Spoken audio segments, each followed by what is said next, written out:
सुगती निर्माण प्राप्त केलेले लोकांचे रहस्य जाणणारे दमनशील पुरुषाचे सारथी देव आणि मनुष्य यांना सुमार्गावर नेणारे अनुशासक महाकरुणी तथागत भगवान बुद्ध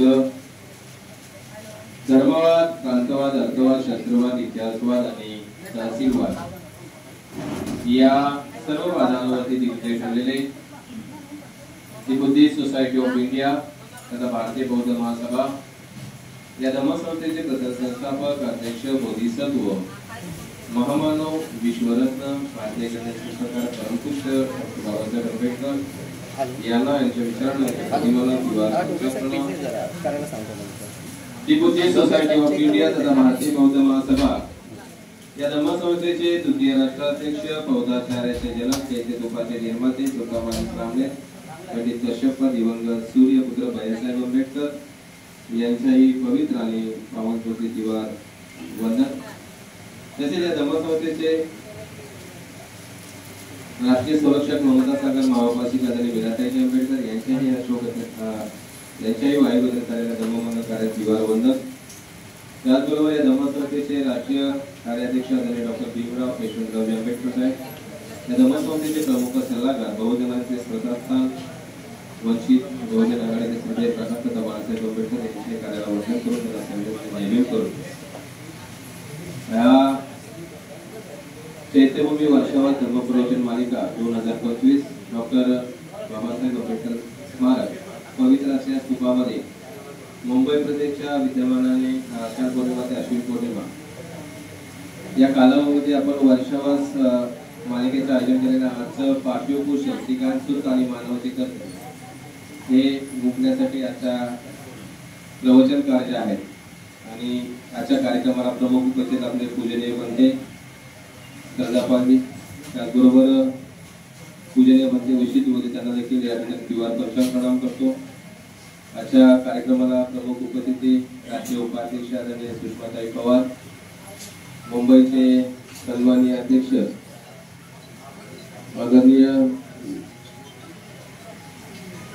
आदरणीय विलासजी वानखडे मुंबईचे यांच्या माध्यमातून आजचा वर्षावर धर्मप्रवचन मालिका संस्कार उपाध्यक्ष आदरणीय विलासजी डोंगरे त्याचबरोबर मुंबईचे पर्यटन विभागाचे उपाध्यक्ष आदरणीय तानाजी साबळे मुंबईचे कोषाध्यक्ष आदरणीय राजेंद्रजी सतोदे त्याचबरोबर मुंबईचे संरक्षण विभागाचे उपाध्यक्ष आणि चैतन्यचे व्यवस्थापक प्रदीपजी कांबळे साहेब हिशोब तपासणी सागरजी गांगोडे आमच्या संरक्षण विभागाचे सचिव अभिजीतजी गरबळे त्याचबरोबर 2 क्रमांक 6चे प्रभारी आणि जाधव गुरुजी त्याचबरोबर मुंबई प्रदेशच्या महिला विभागाच्या अध्यक्षा चंद्रताई कासले 2 क्रमांक 2चे अध्यक्ष विजयकांतजी गायकवाड नायगाव शाखाचे महेंद्र पवार आणि पवारताई त्याचबरोबर दीपंकरताई या ठिकाणी प्रशिक्षणार्थ बहुधाचार्य या ठिकाणी अनेक नवी मुंबईमधून आलेले अजयजी गायकवाड बहुधाचार्य त्याचबरोबर विलास पगारे शाखेतून आलेले सर्व अध्यक्ष सरचिटणीस कोषाध्यक्ष त्याचबरोबर मुंबईचे संरक्षण सचिव गुरुजी शाखेतून आलेले सर्व बौद्धाचार्य केंद्रीय शिक्षक केंद्रीय शिक्षिका माजी श्रावण समता सैनिकाचे आमचे सर्व समता सैनिक त्याच्या ऑफिसर आपल्या सर्वांना सहर्ष जयभीम करतो। आणि आजचा जो विषय आहे पाचो पुष्प गुंफण्याचं मान या ठिकाणी राष्ट्रीय उपाध्यक्ष सुषमाताई पवार आणि त्यांचा परिचय करून देण्यासाठी या ठिकाणी मुंबईचे संरक्षण विभागाचे उपाध्यक्ष वेळ खूप झालाय प्रवचन करण्यास वेळ देणं गरजेचं आहे त्याच्यामुळे केंद्राचे सर्व सन्माननीय पदाधिकारी आंध्र प्रदेशचे सर्व सन्माननीय पदाधिकारी मुंबईचे महिला विभागाच्या सन्माननीय अध्यक्ष आणि त्यांचे संपूर्ण पदाधिकारी त्याचप्रमाणे आदरणीय तायडेताई सर्व 2 शाखेचे सर्व पदाधिकारी पदाचार्य माजी श्रावण केंद्रीय शिक्षक शिक्षिका या सर्वांना पुन्हा जयभीम करतो। आजचा ज्यांचा विषय आहे त्यांचं नाव आहे सुषमाताई सुधीर पवार तथा संजय मित्रा बौद्ध। जन्म आहे 1955, मुक्काम स्थळ आहे गाव वेरळ, तालुका मंडणगड, जिल्हा रत्नागिरी. सध्या वास्तव शांततेचा महान संदेश सांगणारे करुणासागर तथागत भगवान बुद्ध, विश्वरत्न भारतभूषण सिंहनारे डॉक्टर बाबासाहेब आंबेडकर त्यांना, त्यांच्या विचारांना, त्यांच्या त्यागाला प्रथम अभिवादन करते. जी बुद्धिस्ट सोसायटी ऑफ इंडिया तथा भारतीय बौद्ध महासभा या सभेच्या सन्माननीय अध्यक्षा महाउपासका संरक्षक मीराबाई आंबेडकर यांच्या 45 वर्षाच्या धम्मकार्याला अभिवादन. आज आपण वर्षावत मालिकेच्या माध्यमातून इथे प्रवचन मालिका राबवत आहात आणि ते मुंबई प्रदेशच्या अंतर्गत आहे. आणि त्या कार्यक्रमाला अवधून उपस्थित असलेले मुंबई प्रदेशचे विलाजी खाडे, सरचिटणीस आदरणीय दयानंदजी बेडेकर, कोषाध्यक्ष राजेंद्रजी कटोरी, चैत्यभूमीचे व्यवस्थापक आदरणीय प्रदीपजी कांबळे आणि चैत्यभूमीचे भंते आदरणीय सुमेश भंते, सुमेश बोरी, विशिष्ट बोरी यांना देखील माझा पंचांग प्रणाम. तसेच केंद्र, महाराष्ट्र, मुंबई याच्यातून आलेले सर्व पदाधिकारी आणि ते बौद्धचार्य शिबिरात बसलेले सर्व माझे धर्मबांधव आणि खास म्हणून आवर्जून हे करते की आमच्या आदरणीय ज्योतिताई तायडे या माझ्याबरोबर मुंबई प्रदेशवर आणि केंद्रावर सुद्धा माझ्या सचिव म्हणून होत्या आणि त्या इतक्या वेळात वेळ काढून आला अक्षरशः मला फार आनंद वाटला. आणि त्या सर्व ठाणे जिल्ह्यातून आदरणीय आमच्या पंचशीलाताई तायडे, जयश्रीताई या सुद्धा ठाण्याबरोबर पदाधिकारी आहेत. सर्वांनाच मला मानाचा आपल्याला जो विषय आहे सिलासूत्र म्हणजे शियालवाद, आता हा विषय का देण्यात आला आणि कशासाठी देण्यात आला आपण सर्व जाणकार आहे. आणि जाणकार असल्यामुळे आपल्याला या विषयाच्या माध्यमातून पुढे जायचं. कारण आपल्याला माहिती आहे इसवी सन पूर्व 6वे शतक म्हणजे त्यावेळी भारताच्या 16 राज्यात आणि गणतंत्राच्या 10 राज्यात चाललेला जो आहे आपल्या भारताचा म्हणजे नेहमी आपल्या भारताचा उज्ज्वल इतिहास आहे, आदर्श अशी परंपरा आहे. आणि त्या आदर्श परंपरेच्या माध्यमातून संपूर्ण भारतभर आपल्याला म्हणजे त्यावेळी भगवान बुद्धाच्या अधिष्ठानाखाली कार्यक्रम चालत होते. आणि त्यावेळी भगवान तथागत म्हणजे अनवाणी पायांनी संपूर्ण भारत देश म्हणजे आपण उत्तर प्रदेश म्हणतो, बिहार म्हणतो, पण त्यावेळी त्यांनी सगळा पिंजून काढलेला आहे. हे सत्य इतिहास आहे. आणि मग असा हा इतिहास सांगताना जेव्हा म्हणजे भगवान तथागतांनी 84,000च्या पटीपटीतून धर्मकार्य केलेलं आहे. आता 84,000 सुत्त, आता सुत्त म्हटलं म्हणजे भगवान तथागताच्या मुखातून गेलेले उद्देश. आता त्याच्यातूनच हा सिया सुत्त हा उद्देश आहे. आणि मग तो आपण त्रिपिटकात काढली तर त्रिपिटकामध्ये त्याचा आपल्याला मिळतो. भूतयुद्ध धर्मामध्ये सुद्धा आपल्याला त्याचा विशेष म्हणजे काही भाग पाहायला मिळतो. मग अशा सिगाऱ्याचा आपण आज त्याला समजून घेणार. आपल्याला फक्त 45 मिनिटं दिलेले आहेत. माझा विषय 8:20ला सुरुवात होते. आताच उपस्थित असलेले राष्ट्रीय आमचे उपाध्यक्ष आदरणीय भंडारे साहेब त्यांना देखील माझ्या मानाचा जय भीम. तसेच राष्ट्रीय जे पदाधिकारी आहेत त्यांना सर्वांनाच माझा मानाचा जय भीम. आपण विषयाकडे बोलूया. तर तो काळ बघा, त्या काळामध्ये म्हणजे भगवान तथागत अनवाणी पायाने प्रत्येक नगरामध्ये प्रत्येक राज्यामध्ये जात होते. आणि मग जात असताना त्या त्या नगरामध्ये त्या त्या विहारामध्ये ते आपल्या म्हणजे रात्रीचे राहत असत. आणि त्यावेळी त्या नगरातली लोक तथागतांचं प्रवचन ऐकण्यात येत होते. आणि मग त्यावेळी एके समय भगवान बुद्ध राजगृह येथील वेळूवर मध्ये कलंक विहारामध्ये उतरले असताना त्या नगरातील लोक बघा पायी चालत म्हणजे त्यावेळी पण शेती व्यवसाय होता. आता आपण बिहारला गेलो तर सगळं शेतीचा व्यवसाय तिथे. आणि मग ते तेवढे काम धंदा करून भगवान तथागताचं प्रवचन ऐकायला येतात. आणि मग तथागताचं प्रवचन ऐकायला आले तर मग त्यांची घराची मुलं सुद्धा यायची. आता मला एक प्रश्न पडतो, आता आम्ही त्यावेळी तिथे जवळपास होतो, माझी मुलं माझी सुद्धा आम्ही सगळं इथे आणत होतो. आता आपण लांब आहे गाड्यांच्या गरजा वगैरे आहेत का. पण त्यावेळी मुलं जगाची येत होती आणि मग ते शियाचे आई वडील ते सुद्धा भगवान तथागताचं प्रवचन ऐकायला जात होते. मग त्याला असं वाईट वाटायचं, अरे जर माझा मुलगा आला असता तर एवढं माझं प्रवचन त्याने ऐकलं असतं, भगवान बुद्धाची त्यांच्यावर अनुकंपा झाली असते. आणि ह्या विचाराने ते थोडेसे अस्वस्थ होते. आणि त्या मुलाला म्हणत, अरे बाळा किती मुलं येतात विहारामध्ये, तू पण आमच्यावर चल. तू म्हणता आई, आता आम्ही मम्मी म्हणतो, आता आई जे काय असेल ते मी घरातून सगळी कामं करेल, पण मला विहारात यायला सांगू नको. कारण का तर आता बघा तिच्या विहारामध्ये एक मांडी घालून बसावं लागेल, ताटमान करावी लागेल, पाठीला कमरेला माझ्या काय वेदना होती आहे की नाही. आता तुमच्या पाठीच्या मानाला वेदना होतात की नाही, मग मला त्या वेदना होती, मला ते नको, मला घरात कोणतंही काम सांग, मग मी ते करायला तयार आहे. मग अशी कारणं सांगायचा तो आणि ती वेळ टळून जातात. आणि मग त्यांना आई वडिलांना असं वाटलं की भगवान तथागत इथे आहे, तर भगवान तथाची अनुकंपा माझ्या लेकरावर व्हावी. कुणालाही वाटतं की नाही, मला देखील वाटतं माझ्या कुटुंबाने इथे यावं, वाटतं की नाही, प्रत्येकाला वाटतं माझ्या प्रवचन ऐकायला त्यांनी यावं. पण काही कारण असतं, कारणाशिवाय कोणती गोष्ट घडतही. 2,500 वर्ष भगवान तथागतांनी सुद्धा त्याचं विश्लेषण छान पद्धतीने केलं.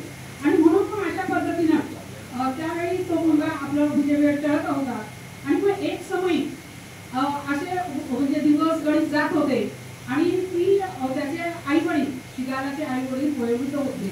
आणि वयोवृद्ध होत असताना ते आपल्या बाळाला जवळ बोलवतात आणि सांगतात, अरे बाळा आम्ही सांगतो तू काय म्हणजे ऐक, तर काय आहे आई तू सांग, मी ते लक्ष देऊन ऐकतो. बरं म्हणे, बघ आता आम्ही वयोवृद्ध झाले, आमचं काय खरं आम्ही आज ना उद्या मुक्ती पावणार आहात, पण तू हे समोरचं जी नदी आहे, जे तळ आहे, तिथं जायचं आणि सकाळी पहाटे उठून आंघोळ करायची आणि 4 दिशांना ती पूजा करायची. एवढंच काय ना मम्मी, मी नेहमी करेन, तुझी आज्ञा आईवडिलांनी मी तुमची आज्ञा पाळेल, असं त्यांना अभिवचन आपल्या आईवडिलांनी. आता आपणही पाहतो म्हणजे संस्कार आपल्या बदलले, चालीरीती बदलल्या, तरी सुद्धा आजही आमच्या काही महिला आहेत की तुळशी वृंदावनाला पाणी घालतात. बघा तुमच्या पण कोणतरी आहे, तुळशीला पाणी घालताना त्या महिला वागतात आणि हाताने लगेच पूर्व दिशेला पाणी सोडतात, इकडे दक्षिण दिशेला पाणी सोडतात, उत्तर दिशेला पाणी सोडतात, पश्चिम दिशेला, म्हणजे हा क्रम जो आहे. तर जर आपण ते जर सत्य पाहिलं तर आपला इतिहास उजळला, इतिहासाची उजळणी केली तर आपलं सत्यता तिथं प्रकट होते. हे दीपक प्रज्वलित करणं. आता आपण जर बुद्धगयेला गेला आणि बुद्ध पौर्णिमा आली तर त्या बुद्ध पौर्णिमा संपूर्ण जलाशयामध्ये दीपक प्रज्वलित केले जातात. आणि ते दीप आमच्या काही मागणी 3 सांजा झाल्या बघा, 3 सांजा झाल्या की 7 वाजता दिवा लावतात. आता आमच्या भगिनी आहेत त्या किती घरामध्ये दिवे लावतात, त्या भगवान बुद्धाजवळ आपली ज्योत प्रज्वलित करतात. म्हणजे हे जे काय आहे सत्य, हे आपली म्हणजे जी काय भगवान बुद्धाच्या काळातलं जे सत्य आहे हे त्यांनी चोरलंय, आपला इतिहास त्यांनी चोरलाय आणि त्याचा ते अक्षरशः पूजा करतात.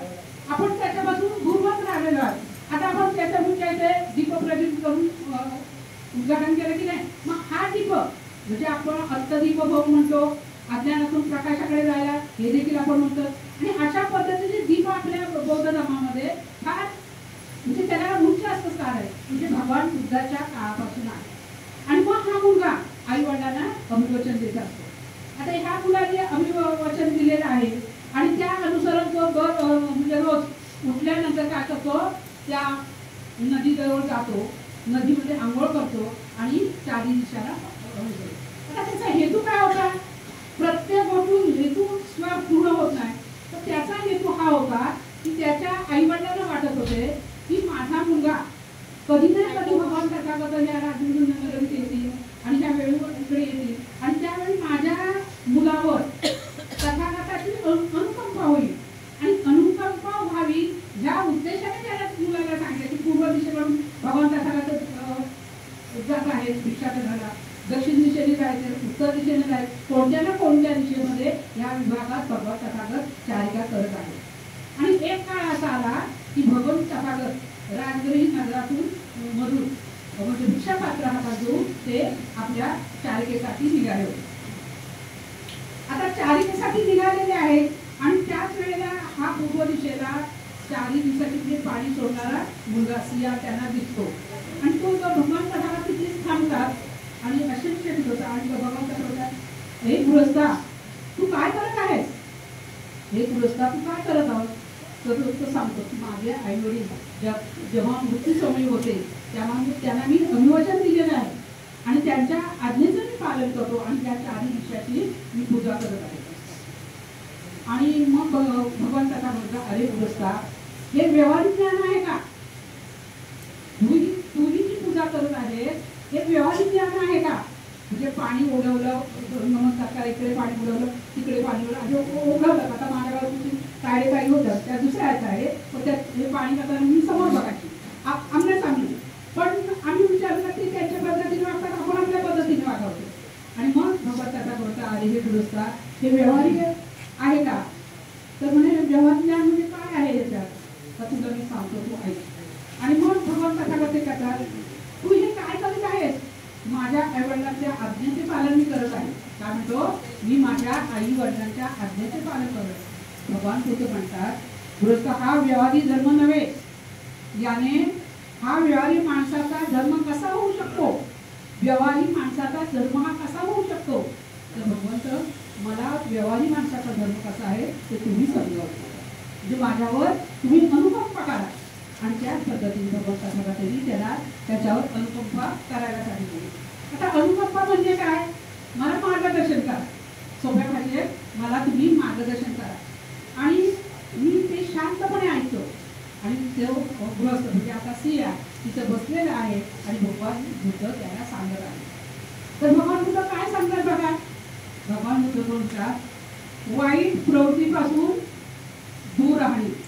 गृहस्था, प्रथम वाईट प्रवृत्तीपासून दूर राहणे. आता वाईट प्रवृत्ती आपल्यामध्ये काय आहेत बघा. आपल्याला पंचशिलेमध्ये दिलेले सर्वांना माहित आहे, तरी पण आपल्याला पण नको की नाही. मग जीव हिंसा न करणे, बलात्कार न करणे, व्यभिचार न करणे, असत्य न बोलणे आणि दुर्गुण, हे दुर्गुण टाळणे. आता हे जे दुर्गुण आहेत ते अनाशय येतात का? काही कारणं लागतात त्याला. आणि कारणामुळे ह्या घटना प्रत्येकाच्या जीवनात, प्रत्येकाच्या ह्याच्यामध्ये सतत सतत घडत असतात. आणि हे भगवान बुद्ध ह्या प्रवृत्तीपासून प्रथम तू दूर राहा. पुढे मी सांगते ते कारण. त्याच्यानंतर भगवान कथा करतात की बलात्कार न करणे. म्हणजे झाले सिया, तू लक्षात ठेव, सिया तू लक्षात ठेव, ही पाप कर्मे पक्षपातीपणा, शत्रुत्व निर्माण करतात. भय व मूर्खपणा हे त्यांच्यामुळे घडतात. त्यामुळे त्याच्याकडून आपण दूर राहणे गरजेचे आहे. पाप करणे घडतात. आता तू त्याच्यानंतर भगवान कसा काय म्हणतात, तू प्रथम 14 नियमांचे पालन कर. आता 14 नियमांचे पालन कर म्हणजे काय आहेत 14 नियम हे आपण जाणकारांनी ऐकून घेणे गरजेचे. काही ना तुम्हाला दरवर्षी विषय होता, दरवर्षी आपण ऐकतो, पण तरी सुद्धा आपल्याला कुठे ना कुठे आपण पुस्तक होतो. मग काय आहेत 14 नियम? 4 क्लेश कर्माचा त्याग कर. आता क्लेश कशातून क्लेश निर्माण होतो? प्रथम बघा, आपलं पंचशीलामध्ये 5वं शिला आहे आणि त्या 5व्या शिलामध्ये दारू. आता दारू आहे, या दारूमुळे काय होतं? व्यसनाधीनता वाढते. त्याच्यामुळे पती-पत्नीमध्ये भांडणं होतात, शेजाऱ्यामध्ये भांडणं होतात, आपल्या नातेवाईकांमध्ये भांडणं होतात आणि तो चांगला असून सुद्धा तो दारुड्या म्हणून सगळ्यामध्ये त्याचा प्रचार होतो. म्हणजे हे व्यसन चांगलं आहे का? तथागतांनी 2500 वर्षापूर्वी सांगितलं, त्याच्यानंतर बाबासाहेब घटनेच्या माध्यमातून दिलं, पंचशीलमधून पण दिलेलं आहे, तरी सुद्धा आपण बौद्ध म्हणणाऱ्यांना आधुनिक पण लागतो, हो की नाही? आणि म्हणून आपल्याला त्याच्यापासून अलिप्त राहणे गरजेचं आहे. त्याच्यानंतर भगवान तथागत म्हणतात जुगार. आता जुगार तुम्ही आम्ही खेळत नाही हो, पण त्या काळी राजे रजवाडे, त्या काळचे राजे रजवाडे सुद्धा या जुगारामध्ये विलीन झाले होते. आपल्या बायका ते पणाला लागत होते. हा इतिहास आहे, हा सत्य इतिहास आहे. आणि म्हणून तू जुगार खेळू नकोस.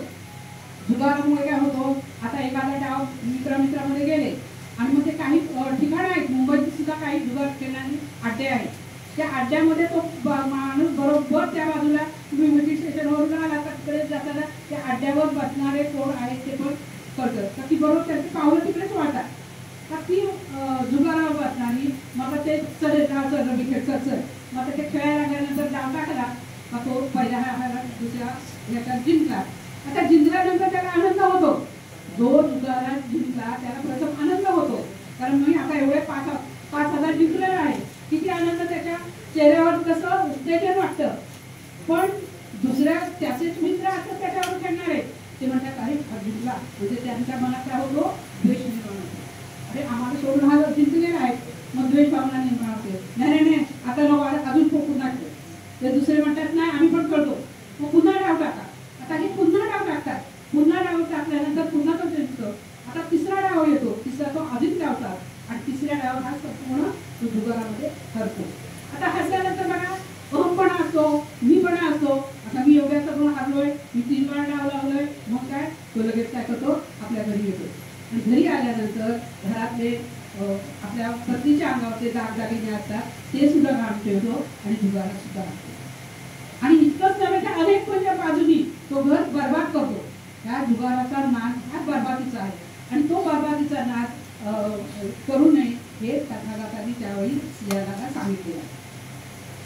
आता त्याच्यानंतर व्यभिचार आहे. व्यभिचार आपल्या पद्धतीच्या तिसऱ्या ह्याच्यामध्ये, म्हणजे त्यावेळी 2500 वर्षामधून भगवंतांना काय सांगावं लागलं, कारण आपल्याला माहिती आहे आपली अम्रपाली, आपण नर्तिका म्हणतो, अम्रपाली छान होती, म्हणजे नर्तकी होती, पण तिनं कोणाचाही स्पर्श असा लावून घेतला नव्हता. हा तिचा अम्रपालीचा इतिहास आहे. काही लोक म्हणतात ती नर्तक किंवा ती सगळी हे झाली, असं नाही. तिचा खास इतिहास नर्तक म्हणजे ती कोणालाही वंशज झाली नाही. कारण तिचा म्हणजे आदर्श स्त्री रत्नामध्ये आम्ही अम्रपालीचा प्रकाचाराचा विषय सांगतो की कशा महिला कशा घडल्या त्या काळात अडीचा जात होत्या आणि आताही आमच्या महिला आहेत. मग त्यांनी कसं घडावं, काय त्याच्यातून घ्यावं काय नाही घ्यावं हे सुद्धा आपण ठरवणं गरजेचं आहे. त्याच्यानंतर आहे खोटे बोलू नये. आता बघा खोटे बोलू नये सदा सोपी आपण सगळेच म्हणतो, खोटे बोलणे पाप आहे. पण कसं होतं, आपण कोणत्याही कार्यक्षेत्रात असो, मग एकदा खोटं बोललं की ते खोटं लपवण्यासाठी 10 वेळा तुम्हाला खरं बोलावं, म्हणजे एक लपवण्यासाठी तुम्हाला 10 खोटं बोलावं लागतं. आणि म्हणून तुम्ही खोटे बोलू नका. कारण आज एखाद्या आपल्याला वकिलाकडे किंवा कुणाकडे जायचं असेल, कागदपत्र सादर करायची असेल आणि वकिलाकडे सादरपत्र, जमिनीचे कागदपत्र आहेत, इमारतीचे कागदपत्र आहेत, भाववाद काही द्वेष भावना झाली आहे आणि त्याचा वादंग आहे. आणि मग वादंग असताना ते कागदपत्र जेव्हा सादर करतात, आता कालच एक घटना घडलेली म्हणजे माझ्या समोरचा पैकी आहे. तर कारण त्यावेळी म्हणजे मी आमच्या बिल्डिंगची मीटिंग होती आणि त्या मीटिंगला गेली होती आणि आमच्या समोर आरपार झाला आहे की जेव्हा महिला होती तेव्हा कोणी मुलगे येत नव्हते. आम्हाला माहिती नाही तिला मुलगा आहे मुलगी आहे काय नाही, पण आता 3 मुलगे आहेत तिचा. शेवटचा क्षण तिनं कसा गेला तेपर्यंत आम्ही म्हणजे बिल्डिंगच्या लोकांनी तिथं बाहेर काढलं. ही वस्तुस्थिती आहे.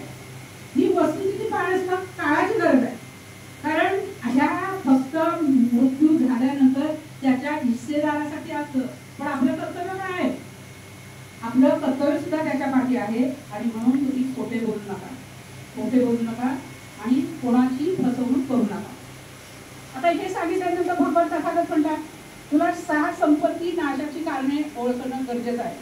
आपल्या संपत्ती नाश कशामुळे होतो, आता वरील सांगितल्याप्रमाणेच आहे, तेच वाक्य आहे, तेच हे माणसाच्या धर्माने आपल्या संपत्तीची उधळपट्टी करू नये.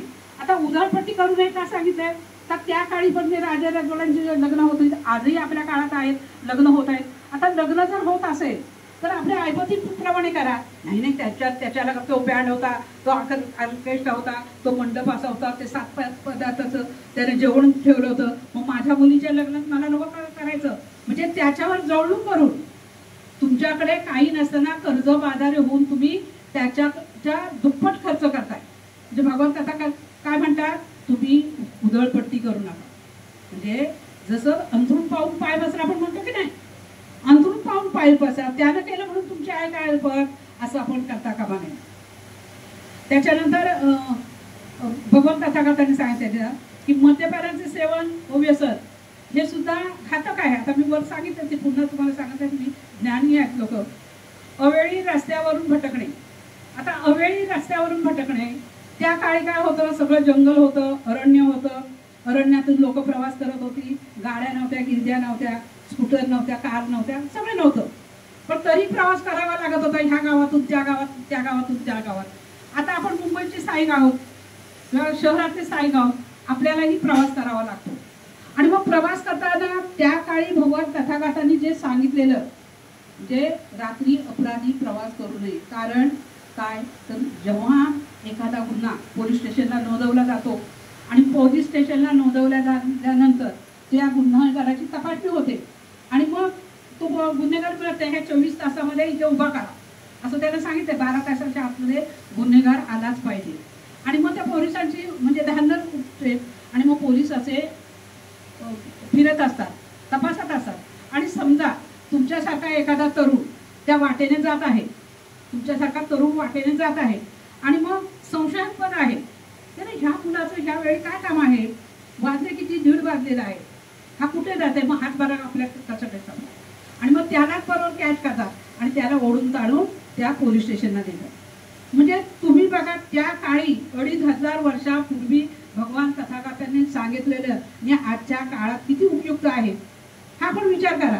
त्या काळी भगवान तथागतांनी सांगितले आणि आजच्या काळात आपली तरुण मुलं म्हणजे जी काय आहेत आता बघा, जे काय हे आहेत त्याच्यात कोण जय भीमवाले आहेत, कोण इकडे चला तिकडे चला. आता निवडणुका आल्या म्हणजे कुठचे पैसे मिळतात, ती कुठचे पैसे मिळतात, ते पैसे मिळतात आणि जय भीमचा नारा लावून निळे हे तिथे गाळ घालून सगळीकडे चौकट फिरतात आणि मग ते काय करतात पोलिसांच्या नादी. आता आपल्याला जर तसं पाहिलं तर खैरा नदी प्रकरण झालं, ही जी काय प्रकरण झालेत आपण त्याला भारतीय बौद्ध महासभेच्या माध्यमातून आंदोलनं केलेत, पण काय उपयोग झाला.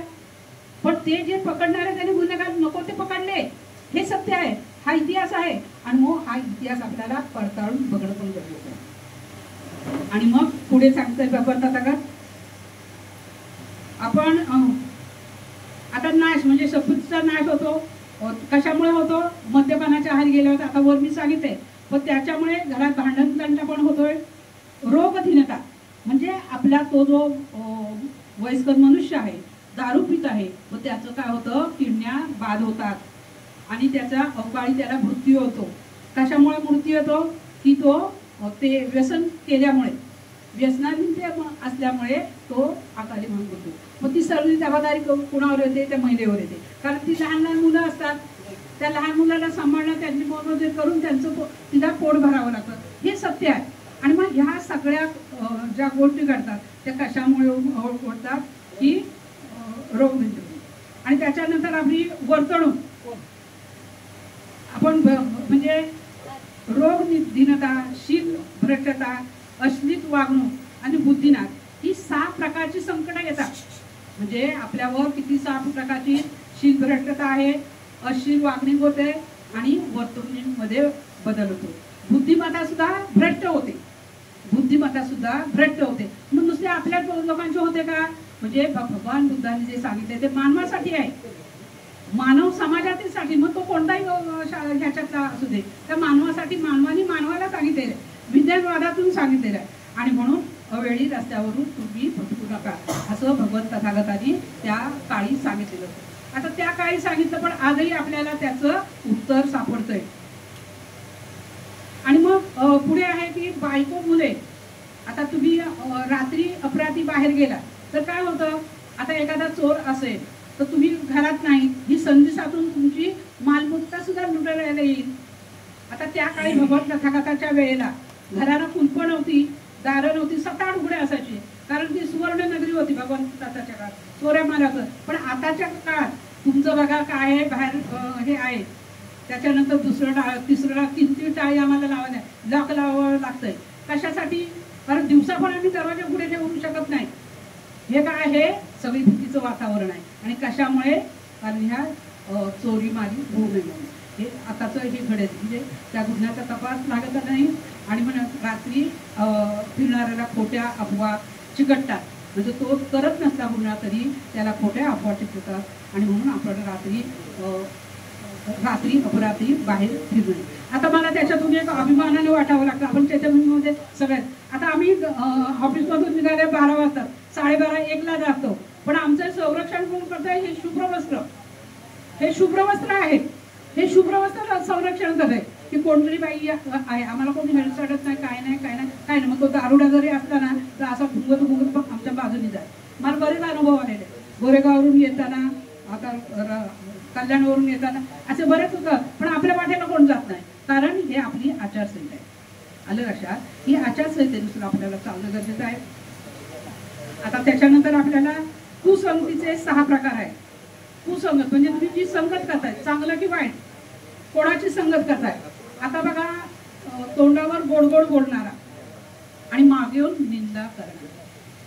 तोंडावर तुमची मैत्रीण तुमच्याशी सगळं सांगून जाते, हिचं सांगते तिचं सांगते सगळं सांगते, पण मागं तुमचं पाठ फिरवलं की ताई ही तशी बोलली, ताई ही बसत होती. ह्या घटना घडत असतात, ह्या घटना सतत घडत असतात. आणि म्हणून आपली खरी मैत्रीण कोण, खरा मित्र कोण आणि दूरचा मित्र कोण, हे आपण ओळखणे गरजेचे आहे. हे ओळखले तर आपल्याला पुढे जाता येईल. कारण तुमच्या संकट काळी तुमच्यावर एखादा दुःख प्रसंग पडला, एखादं तुमच्यावर संकट आलं, तर त्याची वेळेची तमा न बाळगा तो तुमच्या पहिल्या प्रथम तुमच्याकडे येईल, तुमचा सांगोपाने विचार करेल, तुमची विचारपूस करेल, काय काय तुमच्याकडे आहे का, काय मदत लागली तर मला सांगा, आहे की नाही. असे काही जवळचे मित्र सुद्धा असतात. पण काही मित्र असे आहेत की त्यांच्या खिशात आहे बंडल, पाकिट आहे, पण तिथे 1000ची नोट किंवा 100ची नोट सुद्धा काढून देतात. असे मित्र देखील आहेत, अशा मैत्रिणी देखील आहेत. आणि म्हणून आपले चांगला मित्र कोणता आणि वाईट मित्र कोणता हे आपण ओळखणे सुद्धा गरजेचं आहे. म्हणजे अफवावर फसू नका असे भगवान तथागत म्हणतात. आणि जास्त कुसंगतीचे 7 प्रकार सांगितले तुम्हाला, की अशा दारुबाज, लबाड, पैसे खाऊ, हिंसक मनुष्याची मैत्री जळते, म्हणून त्याच्याशी आपण मैत्री करता कामा नये. आता आळशीपणा, आता आळशीचं काय आहे, आपल्या दुष्परिणाम त्याचे सुद्धा भगवान तथागतांनी 6 प्रकार सांगितले. तर आळशी माणूस, आता किती वाजले, 7 वाजले, आता किती वाजले, 7 वाजता मी उठतेच, आज मला सुट्टी आहे ना, मी 8 वाजता उठतो. किंवा काही पहिल्यांदा बघा, कोंबडा आरवला की महिला खडबडून जाग्या व्हायच्या. कोंबडा आरवला का घराचं दळण वळण सगळं करायच्या की नाही. आम्ही बघा, म्हणजे त्यावेळी थोडंसं काम म्हणजे व्हायचं, म्हणजे दळत नव्हतो, माझ्या आईवडील वगैरे दळण काढलेलं आहे, आम्ही नाही केलं. पण तो काळ आणि आताचा काळ जमीन आसमानाचा फरक झाला. आता सगळं तुमचं वॉशिंग मशीन घरात आहे, बटन दाबलं की मशीन घरात आहे, म्हणजे चकी आहे, मटण दाबलं की लगेच पाण्याचं भांड भरतंय, सगळ्या सुखसोयी आहे, तरी आम्हाला काय होतो, आळस येतो. बरं, एखादा ग्रंथ घ्या आणि वाचत बसा ना, अभ्यास करा, तसं नाही होत. मग ती कुठे गेली, ही कुठे गेली, तिनं काय केलं, ते 12 चौकशा सगळ्या येतात, पण चांगल्या वेळेला चांगला वेळ देत नाहीत. आणि मग हे भगवान तथागतांनी सांगितलंय की अवश्य वेळी तुम्ही म्हणजे काय करायचंय, चांगलं करायचंय. आणि म्हणून आपण याच्यापासून कुसंगतीचे 6 प्रकार आहेत, त्याच्यापासून आपण विमुक्त राहिलं पाहिजे. आता आळशीपणा आहे, म्हणजे आळशी हा आपण म्हणतो आळस हा माणसाचा शत्रू आहे. मग आळस हा माणसाचा शत्रू आहे, मग तो काय शत्रू आहे, जाऊ की नको बाबा, आता तिथं पाऊस आहे, मी सांगेन नाही गुरुजी लय पाऊस होता, मी निघाली होती, पण आता हे जे सगळे आलेले आहेत ह्यांनी कारण सांगितली का, नाही. कारण त्यांची श्रद्धा आहे, विश्वास आहे, कोणतरी मला काहीतरी चांगलं मिळावं, ही एक अभिलाषा आहे. जे चांगल्यासाठी तुम्ही झटत आलात, चांगल्यासाठी आलात की नाही, मग तशी त्याच पावलावर काही ना काहीतरी कारण सांगतात, कारण सांगून मोकळी होतात. मग आपल्याला कारण सांगणारा पदाधिकारी नको आहे. जो प्रत्येक वेळेला कारण सांगणारा पदाधिकारी, उपासक या कार्यकर्ता आम्हाला नाही पाहिजे. त्याने वेळेचं भान ठेवता त्यांनी आपलं काम करत राहावं. आता मित्र आणि शत्रू, मित्र आणि शत्रू हे ओळखता आले पाहिजेत. नुसताच बोल घेवडा कृतीने शून्य असा मनुष्य किती मैत्री असली तरी तो उधळ्या वृत्तीचा असतो. म्हणजे नुसताच बोल घेवडा सांगून बऱ्याच, आता चालता येताना महिलांचं निरीक्षण परीक्षण होतं, मग किती बोलावं, कुठे बोलावं, कसं बोलावं हे सुद्धा आमच्या काही महिलांना, आमच्या बांधवांना सुद्धा माहिती नाही. त्याच्यामुळे तिथून गेलो का तिथं ट्रेनमध्ये बसलो का मोठमोठ्याने हे सांगायचं, असा झाला तसा झाला, तो असा तो तसा. आणि पण हळू बोला ना, जरा आपल्या दोघांमध्ये राहू द्या ना, तुमच्या दोघात थोडं असू द्या, अहो ताई जरा हळू बोला. पण हे होत नाही. म्हणजे कुठे बोलावं, कसं बोलावं, बसस्टॉपला आहात, ट्रेनला आहात, हे आपल्याला भान असणं गरजेचं आहे. आणि हे भान आपल्याला त्यावेळी भगवत तथागतांनी सांगितलेलं आहे. आणि आता सिगालाला सुद्धा भगवत तथागत तोच उपदेश करत आहे. त्याला सांगते 6 परिणाम तुला भोगावं लागतील. आता मनपूर्वक मैत्री करणारे 4 मित्र तुझा सहाय्यक होऊ शकतात. म्हणजे तुझ्यावर मैत्रीपूर्वक हे करणारे तुला सहाय्यक होऊ शकतात.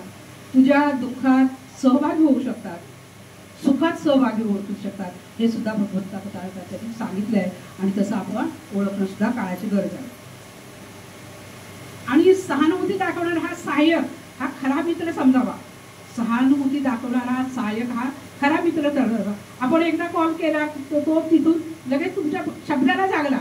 आता इथे काही लोक म्हणजे शब्दाला लावून आलेले, म्हणजे नुसतं काही तर आले. म्हणजे ह्या जी मैत्री भावना आहे, ही मैत्री भावना आपली कायमस्वरूपी असली पाहिजे. फक्त देण्या घेण्यापुरती नाही, तर ही मैत्री भावना आपण कायमस्वरूपी केली तर आपल्याला अजन्म त्याचा फायदा होतो. आता त्याच्यानंतर हे सगळं सांगितलं 14 क्लेशकर्म आहेत, 14 नियम आहेत, ते भगवंत तथागतांनी या माध्यमातून शियालाला सांगितलेले आहेत. आणि शियाल म्हणतो तथागत हे मला पूर्ण समजलेलं आहे, मला अजून काय असेल ते सांगा. आणि मग भगवंत तथागत गृहस्था ऐक. काय म्हणतात भगवंत? गृहस्थ ऐक, तू जी पूर्व दिशा आहे, आता तू पूर्व दिशेला पाणी टाकत होतास की नाही, तो काय करत होता पूर्व दिशेला पाणी सोडत होता.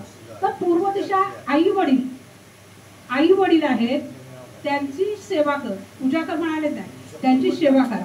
आता आई वडिलांची सेवा करायला का सांगितलं भगवंत तथागतांनी? आई वडील तुझे जन्मदाते आहे ते सगळ्यांना माहिती आहे, किंवा आम्हाला सगळ्यांना माहिती आहे. पण जेव्हा त्यांच्याकडून मिळकत मिळते आईकडून वडिलाकडून, तेव्हा त्यांना जवळजवळ करतात. आणि जेव्हा काय ते आईचं वडील काम करून यायचे झाले घरात, हातपाय त्यांचे जागेवर बसले, मात्र तेव्हा लांब पडतात. ही वस्तुस्थिती आहे, ही वस्तुस्थिती आहे. आणि म्हणून आपण त्यावेळी आपल्या वयोवृद्ध आई वडिलांची, तुम्ही आम्ही सगळेच आहोत, आपल्या आई वडिलांची, वयोवृद्ध आई वडिलांची त्या वेळेला सेवा करणं गरजेचं आहे. तर जर का आंघोळ घालायची वेळ आली तर त्या वडिलांना आंघोळ घाला. सुना सुद्धा सासऱ्याची सेवा करतात, अशा काही लेकीप्रमाणे वागणाऱ्या सुद्धा सुना आहेत. तुम्ही तर पडताळून पाहिलं तर, आम्ही बरेच, मी बोलते ते नुसतंच बोलत नाही, त्या अनुभव घेऊन बोलतोय का अशा सुना सुद्धा सासू सासऱ्यांची सेवा करणार आहे. आणि तसं तुम्ही देखील आई वडिलांची त्याद्वारे पूजा करायची आहे. आणि त्यांचे हात दाबून देणे, पाय दाबून देणे, त्याच्यात कशाला लाज वाटायला पाहिजे? माझ्या आई वडिलांनी मला हे जग दाखवलं ना, माझ्या शिक्षणासाठी किती खर्च केला, कारण आई वडिलांमुळे ते घडलेले आहेत. पण आज पण लागतोय, काय लागतोय? आमच्या आई वडिलांनी कर्जबाजारी झालेत, जागा जमल्या आहेत, जागा विकलेल्या आहेत, आणि मुलांना शिक्षणासाठी परदेशी पाठवलेलं आहे. आणि परदेशी पाठवल्यानंतर त्याची स्थिती काय होते? कारण त्या मुलांच्या आई वडिलांना दाशी ठेवलेले जे नोकर चाकर आहेत, जरी नोकर चाकर असले तर जे सक्का मुलगा जो करेल, सक्का मुलगी जे करेल तर नोकर चाकर तेवढं करत आहे, देते तुमच्या हातपाय दाबून. पण जी माया, जे प्रेम आहे ते पैशापोटी करतील, ते पैशापोटी करतील. पण आपल्या जे प्रीतू आहे, जे आपल्या घरचे रक्ताचं नातं आहे, ते अमूल्य, त्यासाठी आपण ते काम आई वडिलांची सेवा करणं आपली गरजेचं आहे. आणि त्याच्या प्रीतात तुम्हाला काय मिळणार आहे पहा, भगवान बुद्ध हेही सांगतात, जर का तू आई वडिलांची सेवा केली तर तुला मेवा मिळेल. आज आपण म्हणतो सेवा केल्यानंतर मेवा काय मिळतो? त्याची जायदाद, त्याचं घर, त्याची जमीन, सगळं तुम्हाला मिळतं. पण तुम्ही आयत्यावर कोयते मारायला आलात तर शेजारी सांगणारच, शेजारी उभे होतात, अहो काय नको, ती बाई तडफडत होती तेव्हा कोण नव्हतं आलं, ती तडफडत होती काच्या मिठीमध्ये विषय झाला तेव्हा कोणीच नाही, आता सगळे दाखलपत्रे, समजा कागदपत्र घेऊन आले तिथे. मग आमच्या बिल्डिंगच्या लोकांनी त्याला विरोध केला, त्यावेळी आम्ही बिल्डिंगच्या लोकांनी ते प्रेत उचललेलं आहे, तेव्हा तुम्ही कुठे गेला होता? ही वस्तुस्थिती आहे. आणि म्हणून आपण लक्षात ठेवायचं का आपण किती झालं तरी आई वडिलांची आपल्याला सेवा करणं त्याच्यात पुण्य कर्म आहे. आणि त्यांनी ती ठेवलेली जी जायदाद आहे ती तुम्हाला मिळणारच आहे. ती पूर्व दिशा झाली. त्याच्यानंतर काय आहे? पश्चिम दिशा. आता पश्चिम दिशा म्हणजे काय आहे? पती पत्नी. आता पती पत्नी आहेत म्हणजे क्षणाची पत्नी ही अनंत काळाची माता असते, ती क्षणाची पत्नी असते, अनंत काळाची माता. माता म्हणून तुम्ही बोलतो की ना आपण, ती माझी आई आहे, ती माझी आई आहे, ती माझी पणजी आहे, पणजी म्हणजे हे सगळं नातच आहे. मग ती अनंत काळाची माता आहे. मग त्या मातेला कसं जपावं? म्हणजे मी पुरुष प्रधान संस्कृती कधी कधी म्हणते पुरुष प्रधान संस्कृती, आता आम्हाला स्त्री पण आहे, स्त्री पुरुष समानता आहे, आम्ही समानतेने बोलतो, समानतेने वागतो. आणि मग समानतेने वागत असताना स्त्रियांना काय होतं? आता आपण आपल्या म्हणजे हा भाग सोडा, पण तुम्ही उत्तरांचल प्रदेशमध्ये जाल, उत्तर प्रदेशमध्ये जाल, राजस्थानमध्ये जाल, आताही आजही काय म्हणतात? पाय की जुती पाय के बराबर. पाय की जुती है ये, पाय के बराबर है, इसको कुछ नहीं. सचमुच में वो बताती है कि एक बार मैं राजस्थान गई थी, वो टीचर है, टीचर स्कूल पढ़ा के घर में आती है आणि मग ती घरी आल्यानंतर काय होतं बघा, दृश्य, सत्य दृश्य, ती घरात आलेली आहे, तिच्या डोक्यावर एवढं शेणाचं तबेल, म्हणजे मोठं तबेल शेण काढले ते डोक्यावर आणि पाठ्या हातात कमरेवर तिचे ती लाकडं तोडली होती. तिकडे आपल्यासारखं अरण्य जंगल नाही, सपाट आहे आणि तो भारा तिच्या कमरेत होता आणि मी समोरून येत होती. मला एका आमच्या कार्यकर्त्याने सोडायला आलेला आणि म्हणतो, अरे ताईजी, आणि ही एवढी सुंदर गोरी पान दिसायला सुंदर म्हणे आणि तुमच्या डोक्यावर मी अक्षरशः माझ्या डोळ्यात पाणी आलं. म्हणजे काय त्यांची प्रथा आहे, म्हणजे पावती, म्हणजे ती जुते के तरफ, म्हणजे किती पळी लिखी हो तर तिला तेवढं सन्मान देत नाही. आजही आहे काही ठिकाणी, काही असो, जरी बाबासाहेबांनी कायदा केला, कायद्याच्या भाषेत आपण बोललो तरी पण त्यांच्या वागण्याच्या पद्धतीत सुधारणा झाली आहे. आणि म्हणून आपण ती बुद्धिस्ट सोसायटीच्या माध्यमाच्या अनुषंगाने आपण गाव तिथे शाखा तिथे घर तिथे संस्थेची दारं आपण कवाडं उघडी केलेली आहे. आणि अशा प्रकारे आपण पती पत्नी, आता पती पत्नी समानता आहे. मग पत्नीने सुद्धा जो पती आपल्याला तिच्या मिळकत देतो आणून तुमचा पगार तुमच्या हातात देतो, मग तो पगाराची पण तिनं रितसर म्हणजे ह्यानी हे करायला पाहिजे. आला पगार काय इकडे गेले खरेदीला, तिकडे गेली खरेदीला, हे काय लागलं तिकडे झालं तिकडे, मग तुमच्या घरात पती पत्नीमध्ये भांडणं होतील की नाही? होणारच. उधळपट्टी म्हणजे उधळपट्टी करणाऱ्या सुद्धा स्त्रिया आहेत. मी म्हणजे स्त्रियांना डोक्यावर घेत नाही, काही स्त्रिया उधळपट्ट्या आहेत. काही स्त्रिया ती जे 100 रुपये खर्च करायचे तिथे 20 रुपये तरी बाजूला ठेवतील. म्हणजे अशा देखील स्त्रिया आहेत. म्हणजे घराचं कोण आहे? स्त्री केंद्रबिंदू आहे. म्हणजे घराचं गृहपण करणारी केंद्रबिंदू स्त्री असते. मग स्त्रियामध्ये सत्ता दिलेली आहे आणि मग तिनं आपल्या पतीचा जो पगार येईल तो संपूर्ण म्हणजे आईचे आई वडील आणि वडिलांचे आई वडील, म्हणजे बघा त्याच्यातून तुमचे आई वडील आहेत, तुमच्या पत्नीचे आई वडील असतील. आता ते वयोवृद्ध झाले, आता त्याला तुम्ही सुद्धा माझा सासरा आहे, तो माझा सासरा आहे, तो माझ्या वडिला समान आहे, ती माझी सासू आहे, ती सुद्धा माझ्या आई समान आहे, असं आपण समांतर. मग तुझं माझं होईल का? तुझं माझं होत नाही. म्हणजे दोघं एकमेकांचा वाद विवाद त्या घरामध्ये होत नाही. पण काही ठिकाणी अशा वेगळ्या घटना घडतात आणि त्याच्यासाठी आपण बौद्धचार्य शिबिरात असल्यानंतर आपण ह्या विषयाच्या माध्यमातून आपल्या घरामध्ये त्याचं परिवर्तन करणं सुद्धा काळाची गरज आहे. त्याच्यानंतर आपल्याला मी सांगते आता दक्षिण पूजा. आता दक्षिण पूजा काय आहे बघा, दक्षिण पूजा गुरुची पूजा.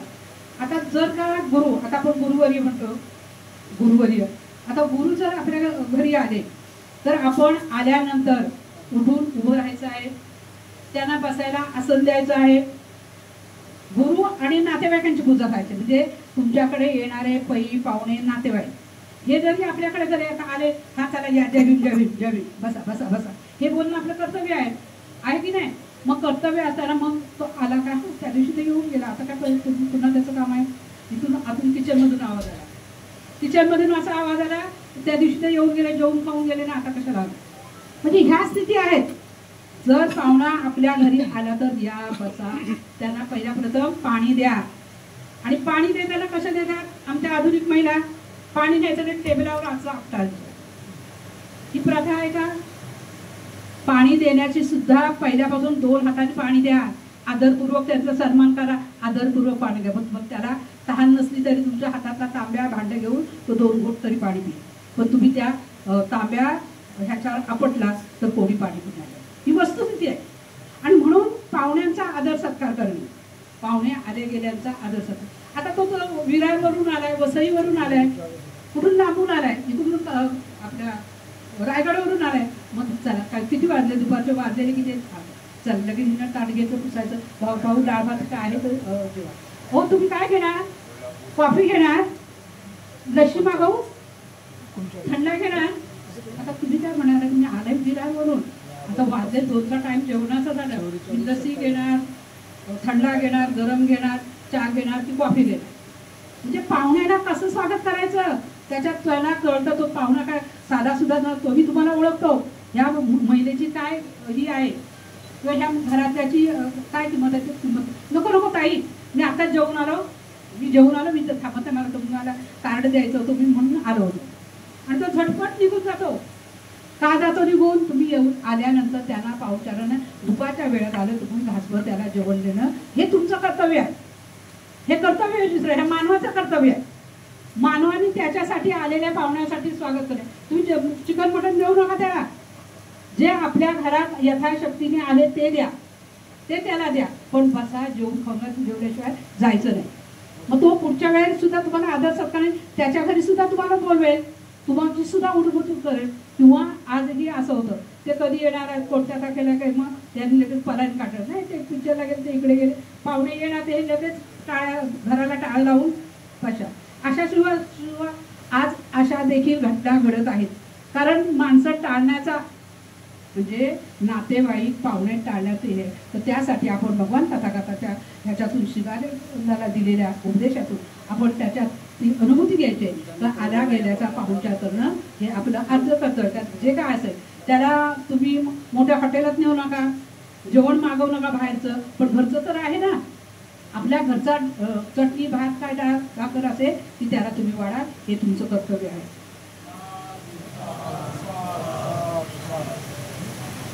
आणि तो पाहुणा आला की कोणी आलं तरी आपण आदरपूर्वक काय उठून उभं राहायचंय.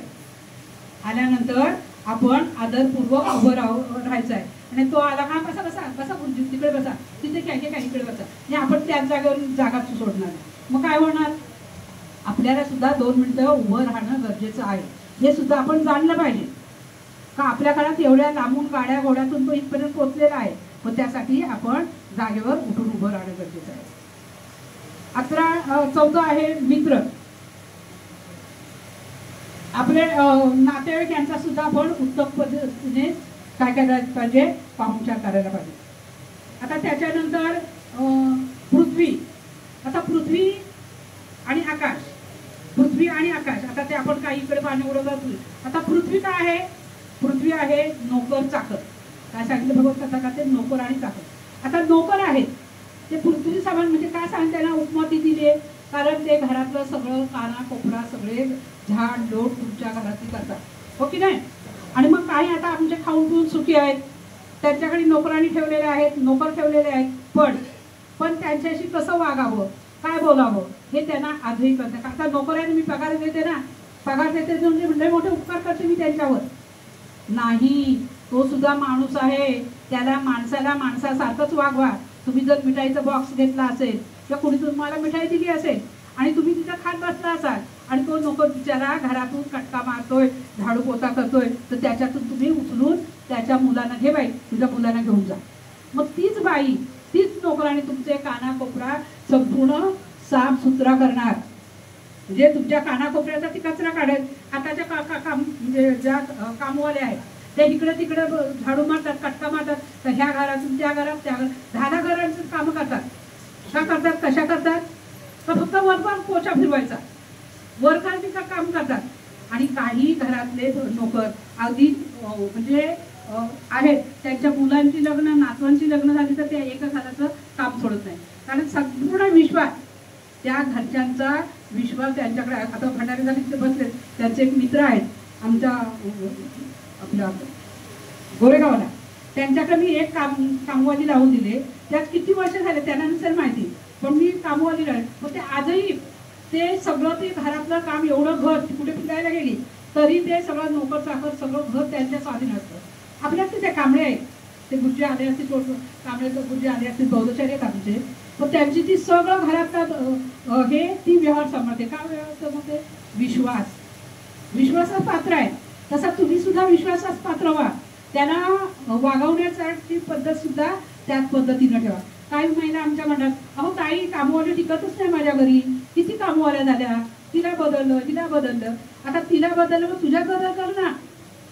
तुम्ही स्वतःमध्ये बदल करा, त्यांना आपुलकीने वागवा, आपुलकीने त्याच्याशी बोला, तर त्या तुमचं काम चोख करतील. पैसा दिला म्हणजे काम झालं नाही, काय पैशामध्ये सगळं नाही, तर त्यांना आपण तितकंच वागणूक प्रेम आदर त्यांचा केला पाहिजे. अशा पद्धतीने नोकर चाकरांशी आपण कशाने वागलं पाहिजे, म्हणजे आदराने वागलं पाहिजे.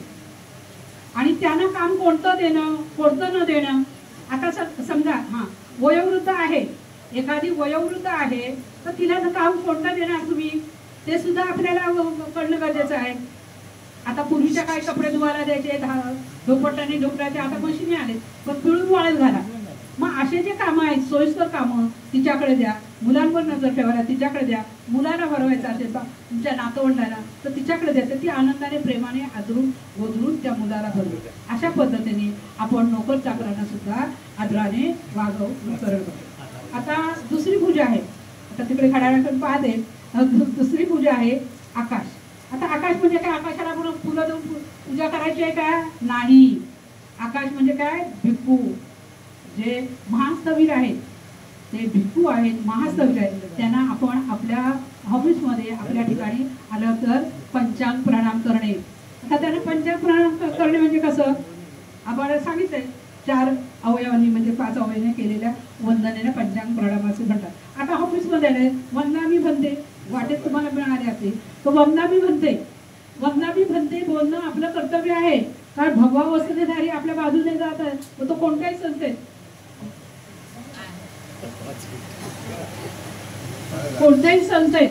तो कोणत्याही संस्थेत चिवर आहे ना, मग चिवराला महत्व देऊन वंदनामी बनते. वंदनामी बनते आपण त्याला केलं तर ते तुम्हाला तुमचं वंदन स्वीकारतील आणि त्यांना दान पारमिता पार करेल. तुमच्या खिशात किती पैसे असेल, 10, 5, 20 रुपयाची नोट असेल, ते आपण स्वहस्ते त्यांना देणे, दान देणे. देऊ की नको, करू की नको, असं केल्यावर तुमच्या मनाला शांती मिळत नाही. करावं तर मनापासून करायचं, नाही तर नाही केलं तरी चालेल, नाही केलं तर चालेल, पण मनापासून त्यांना दान देणं आपलं कर्तव्य. कारण आपल्या समूहाच्या बळावर तो भिक्षू संघ जगत असतो, आहे की नाही? उपासकांच्या नावावर जगतो की नाही? म्हणून आपल्याला त्यांना दान पाहते. आता वर्षावास आहे, वर्षावासाला भोजन दान देणं. आता आम्ही त्या काळी तर जवळपास होतो, आम्ही तिकडून भोजन करून भिक्षूला दान पारमिता केली. आता आम्ही म्हणजे कल्याणाला येणं जाणं शक्य नाही, डबे कसे नाचवायचे, घ्यायचं कसं, द्यायचं का, मनात इच्छा आहे, मनात इच्छा आहे, पण इच्छेला पण कधीतरी आपल्याला प्रबळ होते. आणि अशा पद्धतीने आपण या म्हणजे ज्या गोष्टी आहेत आपल्या मनाने स्वीकारल्या पाहिजे. म्हणजे जबरदस्ती नाही, त्यांनी सांगितलंय म्हणून नाही, माझ्या मनाला पटलं म्हणून मी करणार. आणि तुम्ही मनापासून करणार तर आपल्याला त्या कुशल कर्माचं कुशल फल मिळेल. आणि कुशल कर्माचं फळ मिळण्याशिवाय भगवान बुद्धाचा कर्मसिद्धांत आहे आणि त्या कर्मसिद्धांतापर्यंत आपल्याला पोचायचं आहे. आणि आपल्याला ती गोड सुग्रास अशी फळं म्हणजे बौद्ध धर्माची फळं गोड चाखायला मिळणार आहेत. आणि तुम्ही आता आलात, आपला वेळात वेळ काढला, एवढा पाऊस आलाय, पाऊस असून सुद्धा देखील तुम्ही इथे तपत आहात, त्याबद्दल तुमचे खरोखर मी मनापासून तुमचं स्वागत करते, तुमच्या प्रति मंगल कामना करते. आणि जो माझा विषय आहे तो मी विषय इथं संपवते. नमो बुद्धाय. जय भीम, जय भारत, जय संविधान.